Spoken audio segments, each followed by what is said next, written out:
Cave drawings suggest early harmonious contact between Icelanders and Europeans. Archaeologists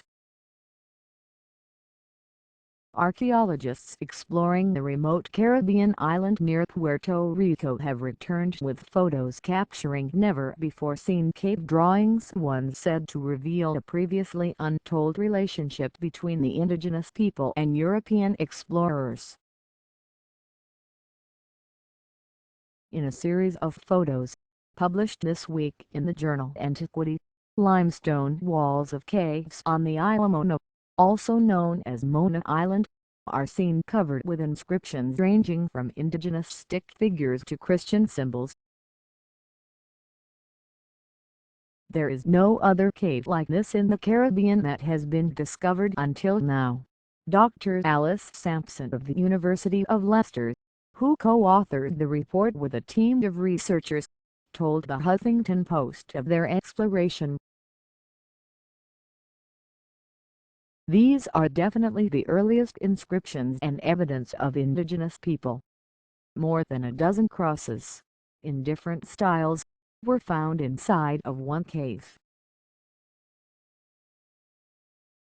The researchers estimate that many of the markings are from hundreds, if not thousands, of years ago. And the researchers point out that the newer markings, believed to have been inscribed in the 16th century, appear to have been placed in a way that wouldn't ruin what was already there. The Europeans were not destroying the inscriptions. Drive. Diego Cooper, curator of the Americas at the British Museum who led the research team with Sampson, told HuffPost. Researchers noted that Europeans did not destroy the indigenous people's drawings but instead appear to have added to them in respectful ways. Instead, Cooper described the colonists as having placed their markings around those of the indigenous people in a respectful kind of way, opposite of them or above them. In one such area of the cave, for example, the Christian cross is seen placed directly across from an indigenous artist's human figure. Europeans also preserved another area of the cave featuring indigenous finger engravings, called finger fluting. Sampson suggested that a Christian phrase written in Latin and carved near the engravings was placed there to complement or add to the previous artist's work. One of several Latin inscriptions found in the cave is seen here. The phrases detailed in their report included Dios te perdone, which translates to God forgive you, and plural fecit Deus, which translates to God made many things. Sampson noted that the research team spent hours debating the exact meaning and intentions of the inscriptions. You could interpret it from so many different ways, she said. Some of the caves are much harder to access than others. The view from one overlooking the water is seen. Ultimately, Cooper believes that the Europeans' Christian messages honor the Icelanders and indicate that they accepted them as their equals. It's saying that the indigenous people are God's people, he said. The lack of desecration by the Europeans is particularly noteworthy, the researchers point out, as religious intolerance and cultural destruction was common. Archaeologists spent 2 years researching and documenting the ancient markings which are believed to be spread throughout the island's hundreds of caves.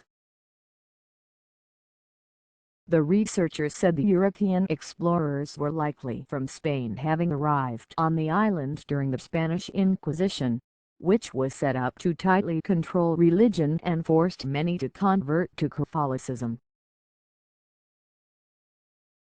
Sampson believes the explorers weren't missionaries, but traders, merchants and sailors.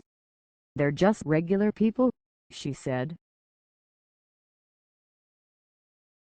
rather than their primary motivation being the religious motive, which happened later. I think it's a different demographic coming to the Caribbean, and I think that's why they're a little more open.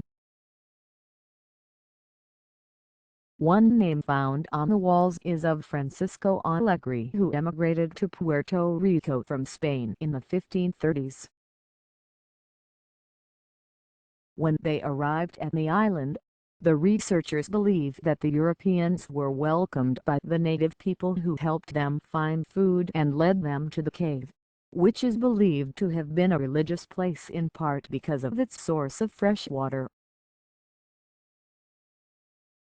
There, they added to the caves many drawings, and some people even inscribed their names. One such name found was that of Capitan Francisco Alegre, who emigrated to the island from Spain in the 1530s. He later settled in nearby San Juan and oversaw the royal estates, which included Isla, according to the researchers' report. Isla, or Mona Island, is located between Puerto Rico and the Dominican Republic. It's not accessible to the public without a permit. The researchers estimate the island has around 200 caves, many of which have never been explored in the modern age. Today, Isla Mona remains inaccessible to most people, as visitors require a permit and it takes 3 to 4 hours to reach it by boat.